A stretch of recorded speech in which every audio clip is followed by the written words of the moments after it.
আমার খবর। পরীক্ষা দেওয়ার আগে অসুস্থ মাধ্যমিক পরীক্ষার্থী, জীবনের বড় পরীক্ষা মাধ্যমিক, কিন্তু আজ মাধ্যমিক পরীক্ষার দ্বিতীয় দিন অর্থাৎ ইংরেজি পরীক্ষার দিনে দুবরাজপুর ব্লকের যশপুর হাই স্কুলের পরীক্ষা কেন্দ্রে খুশবু খাতুন নামে এক ছাত্রী অসুস্থ হয়ে পড়ে। স্থানীয় বাসিন্দারা আগে দুবরাজপুর থানার পুলিশের সহায়তায় দুবরাজপুর গ্রামীণ হাসপাতালে নিয়ে আসেন। সেখানেই কর্তব্যরত চিকিৎসকরা তাঁর চিকিৎসা শুরু করেন। কিছুক্ষণ হাসপাতালে রেখে তাকে আবারও স্কুলে পাঠানো হয়। অসুস্থ ছাত্রীর বাড়ি সদাইপুর থানার কুইট্টা গ্রামে। সে শাহাপুর সীতানাথ উচ্চ বিদ্যালয়ের ছাত্রী। ওই ছাত্রী এখন সুস্থ রয়েছেন বলেই জানান দুবরাজপুর ব্লক স্বাস্থ্য আধিকারিক ডাক্তার সালমান মন্ডল।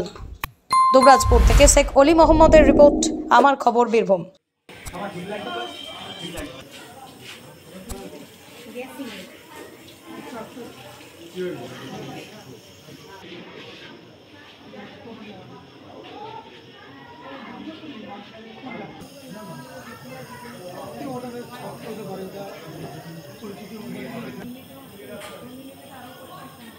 স্যার যখন স্কুলে এলো ছেলেরা প্রথম বমি করে, তারপরে আমি নিয়ে গিয়ে ভিতরে স্কুলের ভিতরে যখন দিই তখন বমিটা বেড়ে যায়, এখন খিঁচতেও শুরু হয়।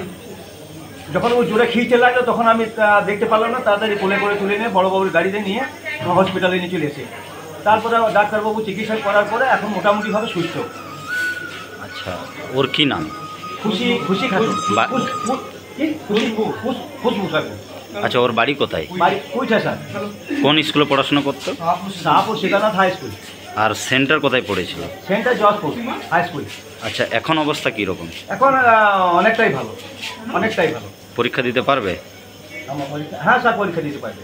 দুবরাজপুর গ্রামীণ হাসপাতালে কিছুক্ষণ আগে একজন ছাত্রী আসে এবং হালকা একটু শ্বাসকষ্টজনিত কারণে উনি এসেছিলেন এবং প্রাথমিকভাবে চিকিৎসা করা হয় এবং সম্পূর্ণ সুস্থ হয়ে উনি আবার পরীক্ষা কেন্দ্রে ফিরে যান। কারণ অতীতে কোনো শ্বাসকষ্ট ছিল না, হঠাৎ করে একটা হয়তো প্যানিক অ্যাটাক হতে পারে আর কি। শান্তিনিকেতনের বুকে তৈরি হচ্ছে অত্যাধুনিক পরিষেবা সম্পন্ন একটি ইংরেজি মাধ্যম স্কুল, স্কলেজ গুরুকুল শান্তিনিকেতন। সিবিএসই কারিকুলাম মেনে তৈরি হয়েছে পাঠ্যক্রম। চলতি শিক্ষাবর্ষ থেকেই শুরু হবে ক্লাস। প্রি নার্সারি থেকে ক্লাস 11 পর্যন্ত ভর্তির ফর্ম পাওয়া যাচ্ছে স্কুল থেকে। ঠিকানা গোয়ালপাড়া তালতোর রোড। বিস্তারিত জানতে যোগাযোগ করুন 9609039000 এই নম্বরে। দেখতে চোখ রাখুন আমাদের ফেসবুক ও ইউটিউব চ্যানেলে।